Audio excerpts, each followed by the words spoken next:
Bueno, muy bien. ¿Cuántos estamos listos hoy para recibir palabra del Señor? Venimos preparados. Bueno, pura esponja seca, dijo alguien, para empaparnos de la palabra del Señor, hermano. Y sabe que cuando uno se empapa de la palabra de Dios, entonces ¿qué es lo que va a ir a hablar allá afuera? Palabra de Dios, hermano. Porque dice la Biblia que de la abundancia del corazón, ¿qué? Habla la boca. Entonces, si usted quiere saber qué hay en el corazón de alguien, platique con ese alguien. Y eso que sale de su corazón, eso es lo que hay. Eso que habla, eso es lo que hay en su corazón. Porque Dios lo dice, ¿verdad? De la abundancia del corazón habla la boca. Si alguien está enojado, pues de eso va a hablar. Si alguien está contento, pues va a hablar de que está contento. Si alguien de lo que fue a ver, hermano. Mire, por ejemplo, la gente que, por ejemplo, hay personas que tienen, por decirle algo, alguna finca y tienen ganado. ¿De qué le hablan a uno? De ganado. ¿A alguien le gusta el fútbol? ¿De qué habla? De fútbol. En fin, habla de, ¿a alguien le gustan las novelas? Pues de novelas habla. Entonces, ¿qué va a hablar? De la abundancia del corazón. Y como cristianos, ¿qué vamos a hablar? Palabra de Dios. Por eso hay que meterla en el corazón. Hoy vamos a tocar un tema, vamos a estudiar un tema que se llama la resurrección de los muertos. Y esta es una doctrina básica. Oiga pues, esta es una doctrina básica para un cristiano. Un cristiano debe de reconocer que hay una doctrina básica que se llama resurrección de muertos. ¿Cuántos creen que si morimos vamos a resucitar? Yo sí creo. Mire, y todo, aunque no sea cristiano, si muere va a resucitar. Eso dice la Biblia. El problema va a ser ¿para dónde va a resucitar? ¿Dónde va a vivir después de la resurrección, verdad? Ahí es donde está el problema. Así que cristiano o no cristiano, la Biblia dice que va a resucitar, ¿verdad? Solo que unos vamos a resucitar en una fecha y otros vamos a resucitar en otra fecha. Y eso es lo que vamos a estar estudiando hoy, la doctrina de la resurrección. Y como les decía, es una doctrina muy importante. Cuando uno estudia la resurrección de Cristo, por ejemplo, que es lo básico en cuanto a este aspecto doctrinal, se da uno cuenta que la tumba de Jesucristo quedó totalmente vacía.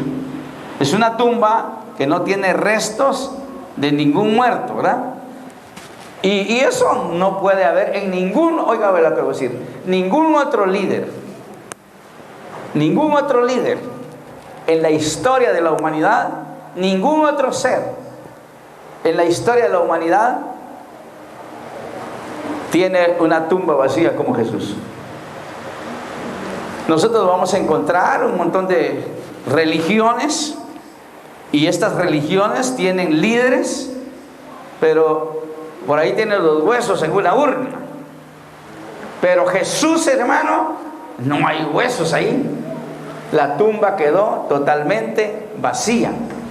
De tal manera que cuando Jesús murió, uno se da cuenta acá, por ejemplo, estaba leyendo en Juan capítulo 20, que el primer día de la semana, dice en el verso 1, María Magdalena,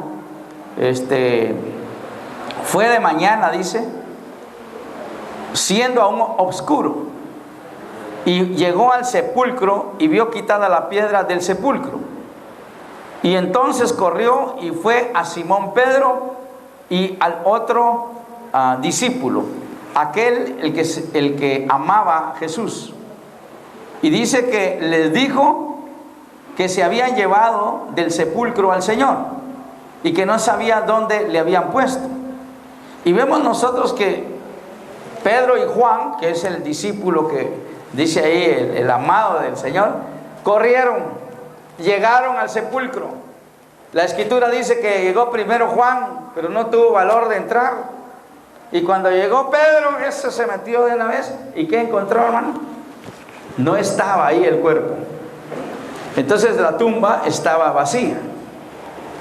Y hay unas cosas que uno, cuando el testimonio, hermanos, de que el cuerpo sí fue enterrado, porque alguien podría decir, hermanos, que no lo enterraron. Pero cuando uno lee acá también en Juan, en el capítulo 19, del verso 38, dice: después de todo esto, José de Arimatea, que era un discípulo de Jesús, solo que era de la secreta, hermano, porque no se dio a conocer mientras Jesús estaba acá, ¿verdad?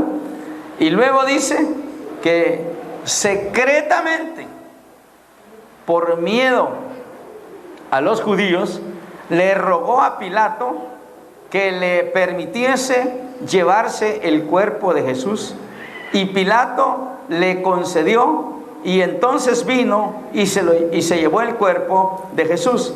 También Nicodemo, el que antes había visitado a Jesús de noche, vino trayendo un ungüento, o un compuesto, de mirra y de áloes, dice. Y tomaron pues el cuerpo de Jesús, lo envolvieron en lienzos con especias aromáticas, según es la costumbre para sepultar entre los judíos. Entonces aquí vemos nosotros que sí fue sepultado, sí fue llevado a una tumba. Ahora, el punto está que cuando María llega 3 días después, ya no había nadie en el sepulcro. ¿Y quién lo va a confirmar? Juan y Pedro van y confirman eso. Más adelante podemos ver que Jesús se le aparece a los discípulos. Al final de cuentas dice que Jesús por 40 días se le anduvo presentando a ellos para hablarles del reino de Dios. Y a los últimos dice que se les apareció como a 500 personas. Recordemos que aquí hay testimonio de la resurrección de Cristo. Ahora, nosotros no vimos eso, pero ¿cuántos creemos que Jesús resucitó de los muertos? Yo creo que nosotros somos evidencia del cambio que Dios ha hecho a través de Jesucristo en nuestra vida. Porque ¿quién me puede decir a mí que el Señor resucitado no me cambió? Entonces, ese es un testimonio. ¿Y quién puede decir que el Señor resucitado no nos ha sanado de enfermedades? Entonces reconocemos una doctrina que es la resurrección de los muertos. Le quiero contar que algunos piensan que esta doctrina de la resurrección de los muertos no es tan fundamental para la fe cristiana, pero podemos ver a través de la palabra del Señor que esta doctrina está ligada a la resurrección de Cristo de entre los muertos, porque el apóstol Pablo nos dice en 1 Corintios 15 del 20 al 22, dice: mas ahora Cristo ha resucitado de los muertos, primicia de los que durmieron es hecho, porque por cuanto la muerte entró por un hombre, también por un hombre la resurrección de los muertos, porque así como en Adán todos mueren, también en Cristo todos serán vivificados. El ser vivificado significa el ser resucitado. Pero cuando habla de vivificación, está hablando de una resurrección de muertos para vida eterna con Él. Porque como le decía, los que mueren en Cristo, dice, seremos vivificados. O sea, resucitados para vida eterna con Él. Porque también los que mueren sin Cristo, vamos a ver que van a ser resucitados, pero no vivificados. Entonces van a ser resucitados para una muerte eterna, una separación de Dios por la eternidad. Y como les decía, se nos advierte a nosotros acerca de aquellos que no creen en la resurrección de los muertos. Porque le digo que aún hay sectas religiosas que no creen en la resurrección de los muertos. Hay unos pasajes bíblicos en los cuales se basan ellos. Por ejemplo, en Eclesiastés, ¿verdad?, donde dice que la vida del ser humano es como un árbol que cuando cae ahí se queda, ¿verdad? Pero eso no es así. Yo estoy de acuerdo que se piense de esa manera y que se crea de esa manera con el cuerpo físico, precisamente el cuerpo físico, pero el alma y el espíritu del ser humano no se quedan ahí enterrados, ¿sí? Porque la muerte significa separación. Nosotros, dice la Biblia, que somos un espíritu, que tenemos un alma y que vivimos en un cuerpo. Entonces, cuando el espíritu y el alma salen del cuerpo, el cuerpo queda separado, o sea, muerto, separado. Es inercia, porque Dios dice que ¿de qué fuimos hechos nosotros? ¿De qué fuimos hechos, hermano? De polvo, ¿ves? Del polvo fuimos hechos. ¿Y a dónde regresamos? Al polvo. ¿Y por qué algunos somos tan creídos, pues? Que porque unos son blanquitos y otros negritos, ¿sí? O sea, polvito blanco, polvito negro, hermano, pero ¿a dónde va a parar? ¿Dónde mismo? Entonces, ¿dónde está el orgullo? Pues a veces nosotros pensamos, bueno, el ser humano de por sí tiene mucha vanidad. Por eso es que necesita recibir a Cristo para humillarse, hermano. Porque fíjese que entre más sabe uno, más humilde debería ser. Entre más posesiones tiene, más humilde debería ser. Pero la tristeza, el orgullo del ser humano. Pero le digo una cosa, al final, a donde mismo llega, hermano. Físicamente hablando, ahí se terminó. Físicamente hablando, ahí se queda por un tiempo. Porque después vendrá la resurrección de ese cuerpo. El espíritu y el alma del ser humano que está en Cristo, el Señor Jesucristo dijo, hablando de aquella parábola del rico y de Lázaro, el mendigo, habla de que aparece el alma y el espíritu del rico en tormento, pero no porque haya sido rico, sino porque no quiso saber nada de Dios. Y aparece el alma y el espíritu de Lázaro, el de las llagas que tenía, ese cuando murió aparece en el seno de Abraham. Entonces vemos nosotros perfectamente que cuando una persona muere, los cuerpos van al mismo lugar, al sepulcro, pero el espíritu y el alma van a lugares diferentes. Entonces nosotros tenemos que tener el conocimiento de la palabra, que al final de la jornada, cuando sea el tiempo del Señor, va a haber una resurrección de esos cuerpos que han muerto, de esos cuerpos que están allí inertes. Porque una de las cosas que hemos aprendido, hermano, es que nosotros, la materia, dicen los científicos, no se destruye, solamente se transforma. Así que el cuerpo se vuelve polvo, pero después va a ser transformado en un cuerpo glorificado. Porque no se destruye, no es destrucción la muerte, solo es un cambio. Pensemos en algo. ¿Por qué los científicos dicen eso? Agárrese de un papel y préndale fuego. La materia en sí solo cambia de forma, pero los elementos del papel continúan ahí en las cenizas. Cuando nosotros tenemos, por ejemplo, el agua, ¿cómo se escribe así abreviado? H2O, que significa 2 moléculas de hidrógeno y una de oxígeno. Ahora si quiere agua oxigenada, ya le pone 2 de oxígeno y 2 de hidrógeno y ya se vuelve agua oxigenada. Pero el agua en sí es H2O. Ahora, oiga esto pues. Ese componente no se desintegra si usted la pone al fuego y comienza el agua a evaporarse. Desapareció del trasto, hermano. Pero no se le quemó el agua, no es eso.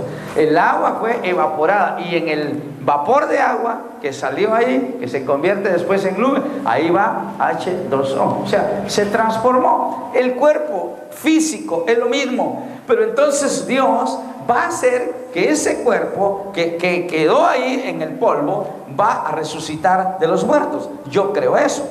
Se nos advierte entonces al respecto de esto en cuanto a la resurrección de Cristo, porque dice Pablo en 1 Corintios 15, 16 al 18, porque si los muertos no resucitan, tampoco Cristo resucitó, y si Cristo no resucitó, vuestra fe es vana, aún estáis en vuestros pecados. Entonces también los que durmieron en Cristo, ¿qué? Perecieron. En otras palabras está diciendo aquí Pablo, mire, si Cristo no resucitó de los muertos, ¿qué hacemos aquí, hermano? Eso es lo que está diciendo. Ya estuviera con su ventilador hecho. Durmiendo. Pero es que este es el punto. Yo sí creo que Cristo resucitó de los muertos. Y la fe que he puesto en Él no es vana, hermano. Porque reconozco que a través de la fe que he puesto en el Cristo resucitado, soy salvo de lo que viene al mundo. Porque este mundo no le espera nada bueno, ¿eh? Bíblicamente hablando y científicamente, hermano, está comprobado que este mundo, como dicen por allá en el altiplano, Ishkamik, se concluirá, se terminará. No puede seguir este sistema que tenemos ahora. Mire, algunas razones por las cuales es importante estudiar y entender la doctrina de la resurrección. Ejemplo, la resurrección de Cristo es tan importante para nosotros porque fíjese que cuando nosotros tomamos la decisión de creer en Cristo, para ser salvos, tenemos que confesar que creemos en la resurrección. Si usted puede ver en Romanos, o se lo voy a leer acá, Romanos capítulo 10 y versículo 9 dice, oiga pues, tan importante que es esto para ser salvos. Romanos 10, 9 dice, si confiesas con tu boca que Jesús es el Señor y creyeres en tu corazón que Dios lo levantó de los muertos, serás salvo. Entonces hay que creer que Jesús, hermano, murió y resucitó de los muertos. Si yo creo eso, dice, soy salvo. Aquellos que no creen en la resurrección de Cristo, entonces no pueden ser salvos. Por eso es tan importante reconocer la resurrección de los muertos, que es una, decía, doctrina básica. También es una esperanza, hermano. Es una esperanza para el cristiano. En Romanos capítulo 8 y verso 23, el apóstol Pablo, refiriéndose a la resurrección, dice, nosotros también gemimos dentro de nosotros mismos, esperando la adopción y la redención de nuestros cuerpos. Nosotros sabemos, oiga esto pues, que nosotros fuimos adoptados y fuimos redimidos por el Señor en nuestro espíritu, pero no en nuestra alma ni en nuestro cuerpo. Nuestra alma está en un proceso, hermano. Porque ¿cuántos tenemos ya un alma bien regenerada? Todavía se nos salen algunas cosas del pasado, ¿o no? Entonces, es porque el alma, hermanos, todavía no ha sido redimida totalmente. El alma no ha sido regenerada totalmente. Mucho menos el cuerpo, ¿verdad? Entonces, el cuerpo gime para ser redimido. Gime para ser adoptado. Entonces, porque tiene que tener un cuerpo glorificado, hermano. Con este cuerpo no podemos vivir por los siglos de los siglos. Pues ni a 100 llegamos, hermano. Si ya, mire, este cuerpo poco a poco, a veces uno se vanagloria, va, de que es bonito, que es hermoso. Y ya cuando le comienzan las arrugas y las canas, vean. Y quiera o no, hermano, todos vamos a llegar a esa edad. No se tiene que burlar de nadie. Entonces, porque el cuerpo, hermano, se deteriora. Este cuerpo se deteriora. Usted se pega un golpe y se infecta. ¿Por qué? Porque es un cuerpo corrupto. Es un cuerpo corruptible. Mire que uno al morirse, hermano, y lo dejan ahí, apesta más que un animal, ¿verdad? Porque es un cuerpo corruptible. Entonces dice Pablo, mire, gime mi ser, para ser redimido, para ser transformado, ¿verdad? A través de la resurrección del cuerpo. Por eso, mi hermano, cuando uno habla de la esperanza, hay un pasaje bíblico que casi siempre lo utiliza uno para predicar, ¿verdad? En los funerales, que es Primera Tesalonicenses capítulo 4, ¿verdad? Desde el verso 13 creo que es, en adelante, cuando dice el apóstol Pablo, dice, no queremos, hermanos, o sea, tampoco queremos, hermanos, que ignoréis acerca de los que duermen, para que no os entristezcáis como los que no tienen esperanza. Fíjese pues, aquí está hablando algo tremendo el apóstol Pablo, porque nosotros tenemos una esperanza, si estamos en Cristo, de resurrección para vida, hermano.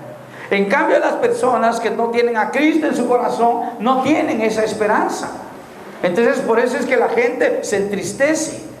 Cuando se muere un familiar y que no tiene a Cristo en su corazón, la gente se entristece, porque no tiene la esperanza de la salvación, de la resurrección de los muertos para vida eterna. Y miren qué tremendo, ¿verdad? Cuando un ser humano muere. Ustedes saben, mi papá murió hace como 5 años, mi mamá el año pasado, mi hermano pues hace ya como el 86 más o menos, y me ha tocado predicar. Mi yerno murió en un accidente y también prediqué 2 noches. Y cuando la gente no lo ve a uno ahí llorando amargamente, ¿verdad?, cree que uno no ama a las personas. Pero no es que no las ame. Mire, hay una contradicción tremenda en el alma, porque realmente uno siente en su familia, ¿no?, cuando muere. Sin embargo, acá la Biblia nos dice que hay una esperanza de resurrección. Y esa esperanza, hermano, por eso Pablo dice: no os entristezcáis como aquellos que no tienen esperanza. Entonces hay una esperanza de resurrección. Y una de las cosas que debemos de entender, hermano, que cuando la persona muere, su espíritu y su alma se van. Ya no están aquí. El cuerpo se queda ahí. Por eso yo digo, no sé, ¿verdad?, por qué la costumbre, pero al menos yo no sé si eso es, bueno, y soy mero raro en este sentido, pero siempre lo he dicho, hermano, que por qué le llevan flores a los muertos, si no pueden los muertos ni ver ni oler. Pero como es una costumbre, ¿verdad? Pero fíjense, ¿por qué no cambiamos la costumbre de llevarle flores a alguien que está vivo? Si usted ama a alguien, pues compre un ramito de flores, sea de vez en cuando. Y yo creo que eso lo va a apreciar, hermano. Pero ya cuando se muere, ¿para qué le va a dar flores? Piense. Al menos yo, en lo personal, hermano, yo le digo eso a mi esposa: mira, el día que me muera yo no quiero que lleve flores. Ahora que las podemos ver, dice, aunque sea estas, pero se ven bonitas, ¿verdad? Pero ¿cuánto se gasta, hermano, en cuanto a eso? Y miren todavía el Día de los Muertos que se celebra, hermano. Miren cuánta gente y cuánto se gasta, porque dice que se amaba. Miren, yo respeto quienes lo hacen, lo respeto, ¿verdad? Y está bien, si lo quiere hacer, está bien, hermano. Pero yo en lo personal le digo algo: yo prefiero dar al que está con vida, ya no muerto,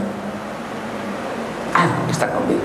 Si allá en la tienda donde voy a comprar ¿quién está enfermo en su casa? Porque compro jugos, hermano, y galletas para llevarle a mi esposa. ¿Y quién está enfermo? Y acaso solo cuando están enfermos se les puede llevar, pues. Pero como son las costumbres, hermano, las costumbres, ¿verdad? Entonces piense por un momento.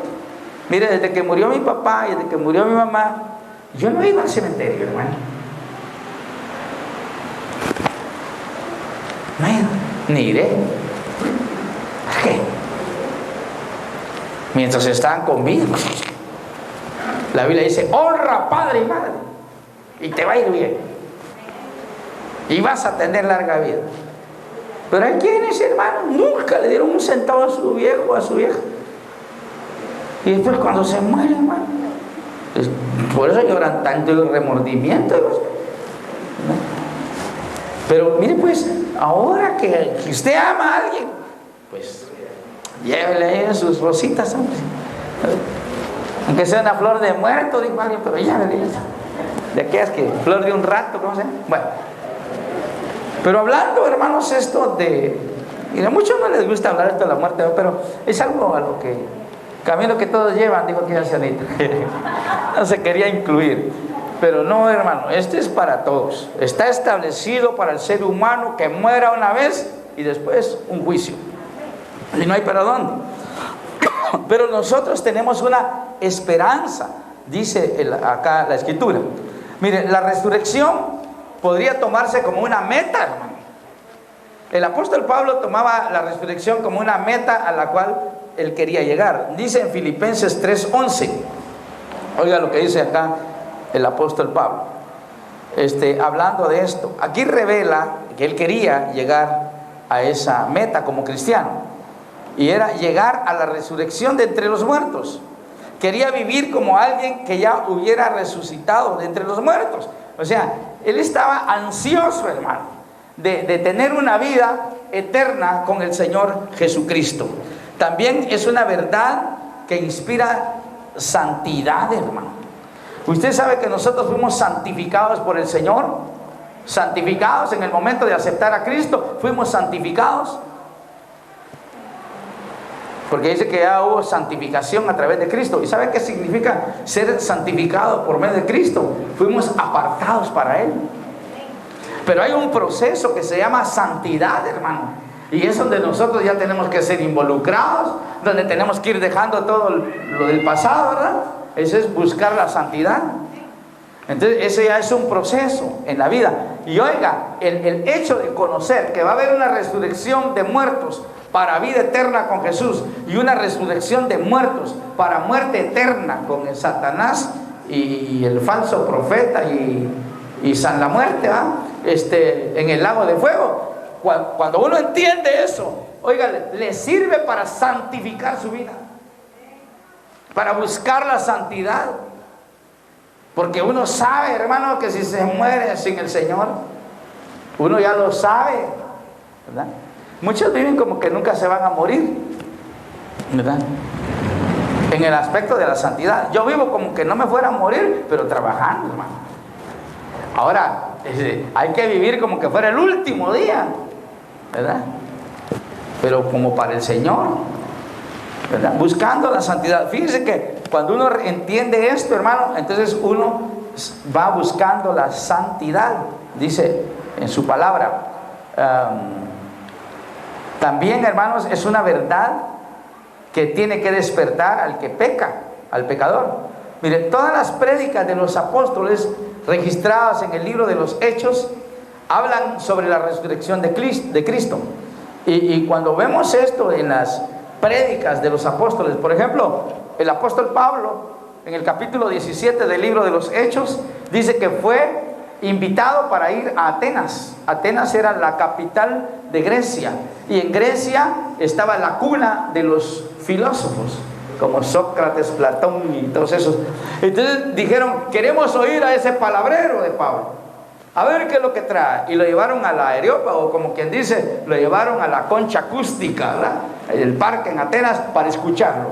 Pero mire que Pablo, con una sabiduría especial, él fue primero a visitar el templo donde iban a adorar los griegos. Y los griegos, hermanos, tenían dioses hasta para regalar. Solo por decirles algo, si tenían un templo con divisiones como estas, en cada división tenían un dios, y ahí tenían el nombre, y ahí tenían la figura del dios, ¿verdad? Ustedes saben que tenían al dios Júpiter, el dios Mercurio y tantos otros. Sin embargo, Pablo fue a ver todo eso y encontró que, aparte de todos esos dioses de la mitología griega, había ahí un cuadro que decía, no tenía figura, y decía: al Dios no conocido, al Dios no conocido, como quien dice, por si existe. Entonces ellos tenían dioses para todo. Y Pablo dice: veo que en todos son muy religiosos, y hasta tienen un Dios que ustedes no conocen, pero de ese Dios que ustedes no conocen, de ese Dios les vengo a hablar. Y entonces aquellos se quedan así, ¿no? Y dice que todos estaban atentos. Cuando les comenzó a hablar de la resurrección de los muertos, todos se fueron. Porque dentro de la filosofía del hombre no cabe la resurrección de los muertos. Se cree que cuando el hombre muere, ahí terminó todo. Pero eso no es cierto. La Biblia no nos enseña eso en ninguna parte. Así que esta doctrina, hermanos, que ha encontrado resistencia, fíjense, a creerse, ¿verdad? Ha encontrado mucha resistencia a creerse. Pero sabe que la muerte en la humanidad vino desde el momento en que Adán pecó. Cuando uno lee en Génesis 2:17, ahí habla que cuando pecó Adán, entonces dice que la muerte entró a él. Y ahí habla de la desobediencia, ¿verdad? Y hay una sentencia de muerte sobre él. Ahora, la muerte es universal, hermano. Mire, la muerte, uno no puede darle mordida a la muerte. Sobornarla, pues va. Mira, muerte, déjame mis 15 días más ahí, mientras arreglo mis cosas. Y no se puede sobornar, hermano. El día que la muerte llega, porque fíjense que hay unos lugares donde la adoran. Leía en Colombia, hasta un templo le tienen ahí a San la Muerte. Imagínense. Ahí como la ponen, ¿verdad? Es un esqueleto humano con una guadaña ahí, ¿verdad? Y dice que, le llaman San la Muerte. Y hay gente que la adora. Y estaba leyendo en algo el reportaje de esto que hay gente que pues adora a la muerte porque les promete una muerte tranquila, dice. Entonces la gente adora a San la Muerte, le llaman la Pascuala también, ¿sí? La San Pascuala le llaman. Porque yo conocí a un señor hace muchos años que le prendía candelas, hermano, y él tenía un cuadro grande. Él andaba así en las ferias con aquellas loterías rápidas que le llaman, de dados. Y yo les cuento esto porque cuando yo tenía unos 12 años yo andaba metido ahí con él en eso. Y ya sé lo que hacía también. Entonces sé lo que les estoy diciendo. Y él adoraba a la muerte. Imagínense qué tremendo. Y yo metido en eso, hermano. Le prendía candelas a la muerte, dice. Y creía en eso. Entonces, pero vemos nosotros que la líder en Colombia del templo ese de San la Muerte, hermano, la líder a la que la muerte le había prometido una muerte tranquila, dice que una noche se quedó fumándose un cigarro, la señora esta, y que si se durmió y cayó la checa de cigarro en el colchón y murió quemada, ¿viste? Entonces no le dio lo que le dijo que le había prometido, no se lo dio, hermano. Entonces esto, mire, pues, no es, hermano, acá más que creer en que Jesucristo es la resurrección y la vida, dice la Escritura. Y no hay nadie más. ¿Quién más le puede dar vida? Mire, ¿será que los brujos le pueden adivinar a uno cuándo se va a morir?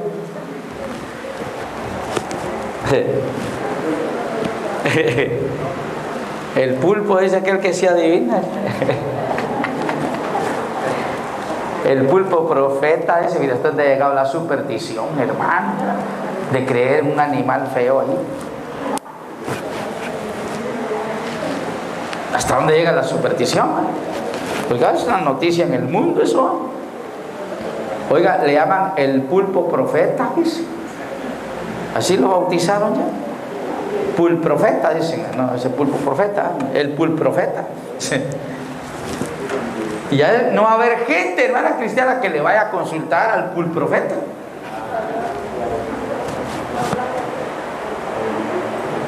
Porque nomás saben que hay un profeta por ahí, allá van a preguntar, ¿será que mi hija se puede casar con aquel inconverso? A preguntar eso.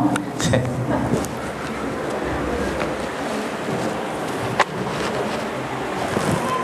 No, hermano, el Señor nos manda a no. Mire, pues ese es uno de los pecados más graves que el ser humano puede tener. Y aún conociendo a Dios, como le pasó a Saúl, ¿verdad? Saúl murió de la peor forma. Por ir a consultar a una divina que le trajera el espíritu de Samuel. ¿Y cómo murió Saúl? Tuvo que meter una espada al sol, y así murieron sus hijos. Imagínense a la familia, maldiciones, hermano, arrastrando maldiciones. Y yo le digo en el nombre de Jesús, usted cree en el Señor, hombre, pero créale, usted tiene que entregarse a Él totalmente, hermano. Yo llegué a una conclusión así total, que mire, creerle al Señor es como un niñito que se está en los brazos de una madre. Ahí se siente seguro el niño. Entonces uno, si realmente es cristiano, entréguese a los brazos del Señor. Venga lo que venga y pase lo que pase. Pero yo sé, como dijo Job, ¿verdad? Yo sé que mi Redentor vive y aún del polvo me levantará. Tuvo una revelación del Espíritu. Entonces nosotros hermanos necesitamos, miren, como cristianos, creer realmente en esto. Yo le digo, aquí como Jesús dijo, o eres o no eres, ¿verdad? Aquí el Señor no andaba con cosas, hermano. El que no es conmigo, contra mí, Dios. El que no recoge, desparrama. Es tremendo. Él no dijo, eres gris, no, o eres negro o eres blanco, punto. Es que, mire hermano, aquí el cristianismo no es de jugar a cultos, fíjese. Esta es cosa seria. Esta es cosa seria. Y fíjese que cuando uno, mire, el que confía realmente en el Señor, hermano, va a salir airoso en todas las cosas. En todo. Yo a veces cuando yo les estaba hablando de autoridad, ustedes han oído temas de autoridad que he dado aquí, y yo les digo, mire, Satanás tiene que estar bajo la planta de mis pies. Ay, usted, dice, ¿y usted qué? Ahí es la posición que Dios dice que debe tener. Entonces, hermanos, necesitamos creer, abandonarnos en Él para todas las cosas en el Señor Jesucristo. Así que comenzamos a ver acá que hay una resurrección para todos los seres humanos, ¿verdad? Y ya lo vimos ahí. Y la resurrección de los creyentes, como la leímos en 1 Tesalonicenses, pero ya no seguí, del 4 al 13, 4:13 al 18. Pues. 1 Tesalonicenses 4, del 13 al 18, se lo voy a leer todo. Dice, tampoco queremos, hermanos, que ignoréis acerca de los que duermen, para que no se pongan tristes como los que no tienen esperanza. Porque si creemos que Jesús murió y que resucitó, así también traerá Dios con Jesús a los que ya se murieron en Él. Por lo cual les decimos esto con palabra del Señor, que nosotros los que estemos viviendo y que habremos quedado hasta la venida del Señor, no vamos a irnos primero de los que ya se murieron. Porque el Señor mismo, con voz de mando, con trompeta de Dios, descenderá del cielo. Oiga pues, y los muertos en Cristo resucitarán. Luego nosotros, los que vivimos, los que hayamos quedado, seremos arrebatados juntamente con ellos en las nubes para recibir al Señor en el aire y estar siempre con Él. Alguien me dijo, mi hermana me dijo, ¿y con qué clase de cuerpo vamos a resucitar nosotros? ¿Será que así, si somos arrugaditos con arrugas otra vez? ¿O cómo? ¿Qué clase de cuerpo vamos a tener? El Señor es bien claro y nos enseña, hermanos, las características del cuerpo. En 1 Corintios 15, 42 y 52, ahí dice que resucitaremos con un cuerpo incorruptible. O sea, es un cuerpo que no se va a corromper, porque ese va a ser eterno, hermano. ¿Cuántos queremos? Mire, ahora la gente se hace cirugías, se echa crema de ¿qué? Concha nácar, cuántas cosas más, porque no quiere uno envejecer, y es normal. Pero en este cuerpo que el Señor quiere darnos, dice que es un cuerpo incorruptible, que no va a cambiar, es un cuerpo eterno, que no va a necesitar de ninguna de esas cosas que ahora necesitamos. También nos dice la Escritura que el cuerpo con el que vamos a resucitar, en Romanos 8:17, dice que es un cuerpo glorificado. Un cuerpo glorificado. ¿Qué significa esto? Exactamente igual al cuerpo de Jesús. Porque la Escritura dice, así como Él es, así seremos nosotros. Entonces, pensemos cómo era el cuerpo de Jesús. ¿Se podía reconocer el cuerpo de Jesús? Sí, ¿verdad? Lo reconocieron los discípulos. Y en una ocasión dice la Biblia que estaban, hermanos, todos reunidos los 10 discípulos, porque ya Judas no estaba, y no estaba Tomás el incrédulo, y ahí estaban los 10 discípulos, y Jesús entró sin abrir puertas. La Biblia dice que estaban encerrados aquellos por el miedo que los persiguieran los judíos. Estaban reunidos, y Jesús entró y les dijo: paz a vosotros. Y la Biblia dice que comió con ellos, comió un pescado y comió miel, y después se despidió y salió por la pared, hermano, y no dejó el pescado y la miel ahí. Entonces, un cuerpo glorificado no tendrá limitaciones, hermano. Mira, ahora se le hinchan los pies de tanto estar uno parado, se cansa, pero un cuerpo glorificado ya no tiene esas limitaciones. Porque mire, hermano, para estar en el reino de Dios y para vivir por la eternidad en el reino del Señor, el Señor dice que nos va a poner sobre naciones a trabajar, ¿verdad? Entonces no vamos a estar de haraganes tampoco, ¿no? También es un cuerpo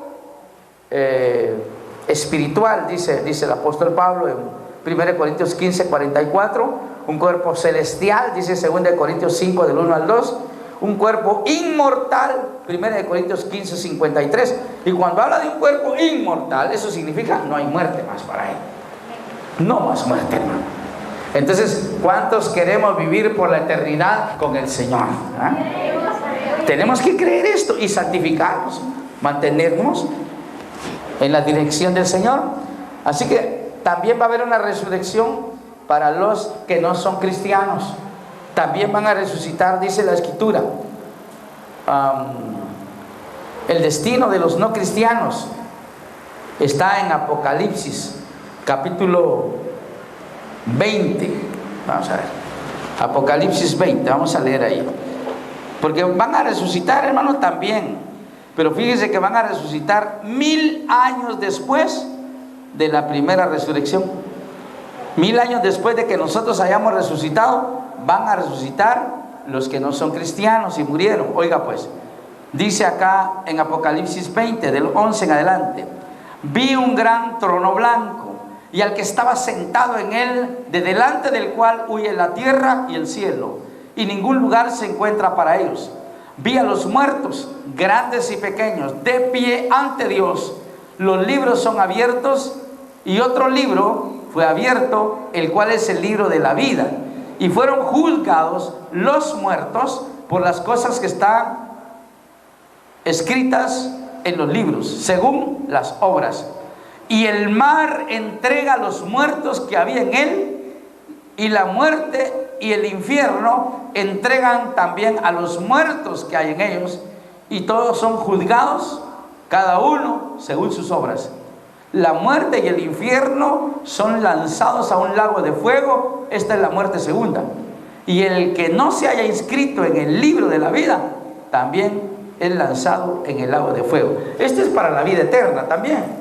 Oiga, van a tener cuerpos, hermano, pero esos cuerpos van a ser enviados a un lago que arde con fuego y azufre. Hay resurrección de muertos para ellos, pero 1000 años después. 1000 años después de la primera resurrección. Porque recuérdese que el Señor Jesucristo dijo muy claro: voy pues, pero vendré a traeros. Entonces, cuando el Señor venga por su iglesia, la va a arrebatar, la va a llevar a las bodas del Cordero. Estaremos allá ante el tribunal de Cristo, dice la Biblia, para ser galardonados por las obras que hagamos acá en la tierra. Y luego estaremos en las bodas del Cordero por 7 años. 7 años después, la Escritura dice que vendremos con Jesús para gobernar la tierra por 1000 años. Y 1000 años después habrá un juicio para los que no son cristianos. Pero el Señor, mire, el Señor es justo, fíjese. El Señor es justo. No va a mandar a nadie allá al lago de fuego mientras no lo juzgue. Le va a pasar en pantalla gigante ayer, hermano, toda su vida, si quiere. Porque el Señor es justo para juzgar, ¿verdad? Porque hay gente que llega a las iglesias y nunca acepta a Cristo. Y dice, va a decir allá: es que a mí no me dijeron, porque somos buenos para poner excusa, ¿verdad? A mí no me lo dijeron, Señor, yo no lo sabía, y se lo va a pasar ahí, mira. El 24 de diciembre del 2009 estuviste en la iglesia, ahí estaba, mira, y te dijeron que aceptar y no quisiste. Así que no estás inscrito en el libro de la vida al lago del fuego, porque no hay otra.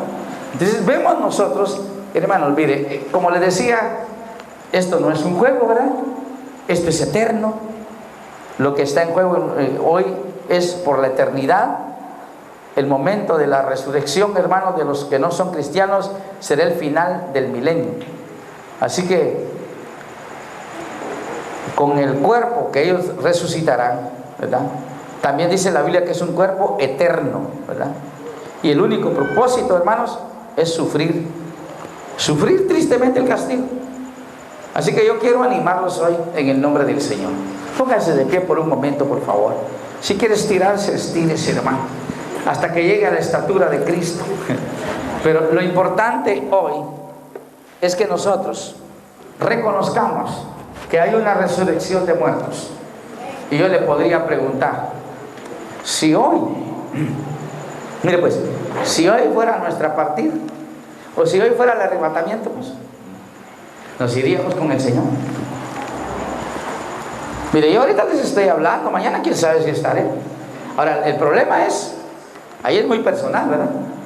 El problema es, si muero, ¿a dónde voy a vivir?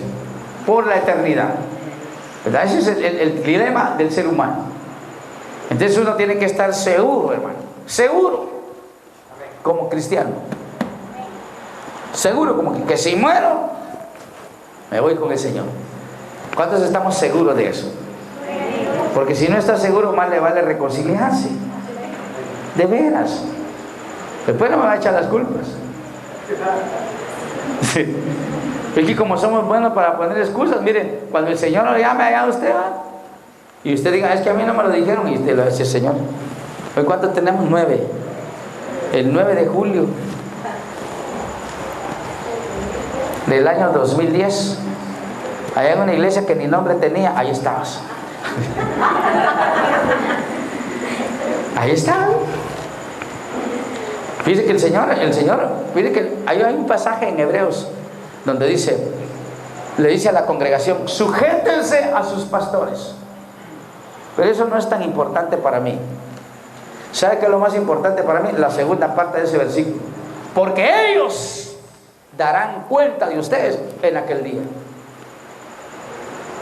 Así que si yo no se lo digo, hermano, la cabeza suya va sobre la mía. Ahora, si yo se lo digo, yo salvo mi cabeza. Ya es su responsabilidad. Pero yo sí se lo dije. Y allá está el video, ¿sí? Hasta está tomando, hermano.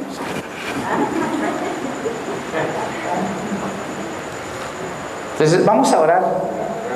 Y si oiga esto, si hay algo que le estorba su vida, córtelo, hermano. Córtelo. Si hay algo que no lo deja avanzar, hermano, córtelo. ¿Para qué quiere algo que no le va a servir en su vida? Porque a veces, hermano, mire, uno coquetea con el pecado. Y eso es peligroso, coquetear, ¿verdad? No puede uno coquetear con el pecado.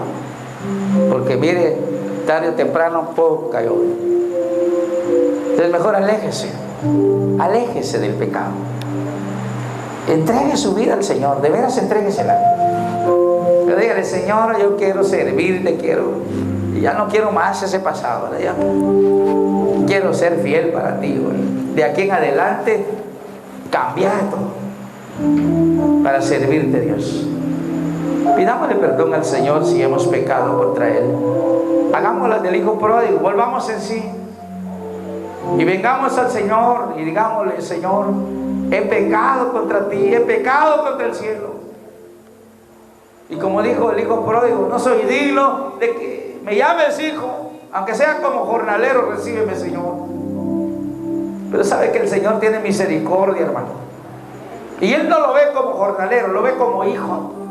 Lo único que quiere es que usted venga y le diga, Señor, perdóname. Perdóname, Señor. Él lo va a abrazar, lo va a besar. Y no importa cómo uno venga, hermano.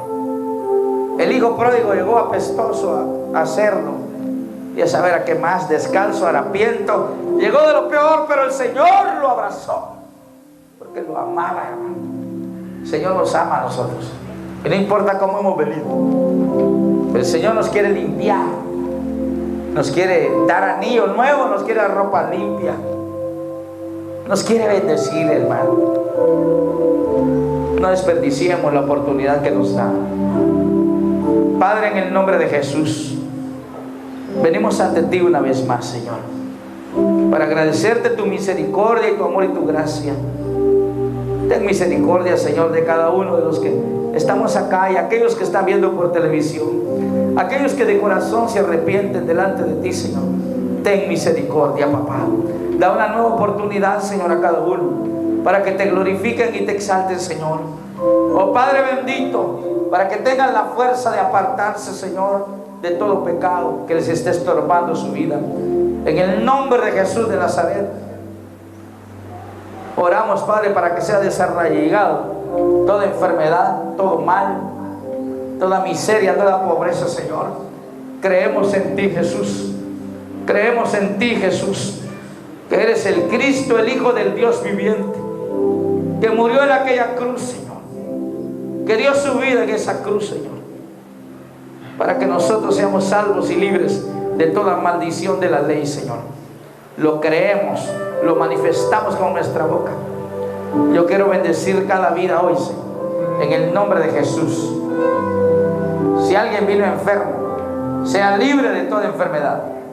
Si alguien vino con alguna necesidad económica, que el Señor sea su proveedor, hermano. Él es su proveedor. Oh, Señor. Vamos a cantar un canto que dice: dulce refugio en la tormenta es Jesucristo el Salvador. Y si usted se quiere refugiar en Él, refúgiese, porque Él es alguien que no lo va a desechar. Él es alguien que está siempre atento a su clamor, a mi clamor. Así que ahí donde está, usted quiere hacerlo, dígale a Él esto: dulce refugio en la tormenta es Jesucristo el Salvador.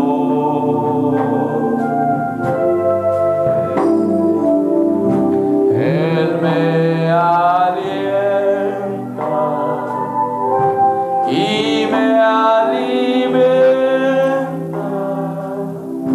con su palabra y su amor. Y vengo a reposar en Él. Él es mi amigo fiel, una poderosa y fuerte unción llenará mi corazón. Vengo a reposar en Él. Él es mi amigo fiel, una poderosa y fuerte unción llenará mi corazón.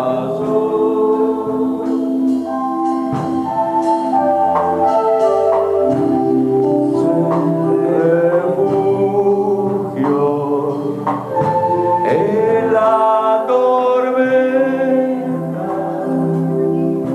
es Jesucristo el Salvador.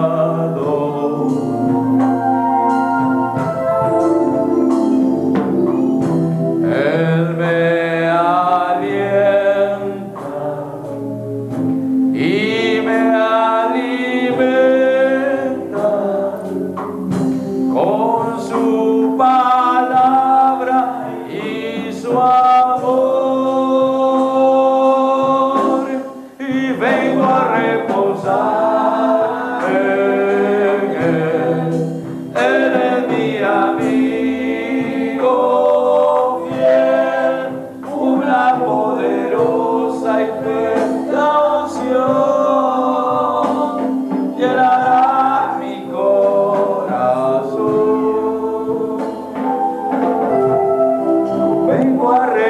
alegre. Él es mi amigo fiel, una poderosa y fresca unción llenará mi corazón. Señor, en el nombre de Jesús, que esa fresca unción esté en ustedes, hermano. Por favor, papá, abraza a tus hijos y a tus hijas. Abrázalos, Señor. Abrázalos, Señor. Abrázalos, Señor. Hay necesidad de ese amor, Señor. Hay necesidad de esa unción fresca, papá. La estamos necesitando, Señor. Abrázalos, Padre. Abrázanos, Señor. Oh, bendito Dios. Te bendecimos, papá. Te adoramos, oh Rey. Te glorificamos, Dios. En el nombre de Jesús, Señor. Gracias, papá. Gracias, Señor. Porque Dios sigue siendo bueno, hermano. Su misericordia es grande. Puede usted saludar a su hermano. Dale un abrazo ahí de amistad. En el nombre de Jesús, ¿verdad? Si Dios nos permite, el domingo, ¿verdad? A las 10 de la mañana estaremos acá predicando el mensaje. Amén. Bendiciones en el nombre de Cristo.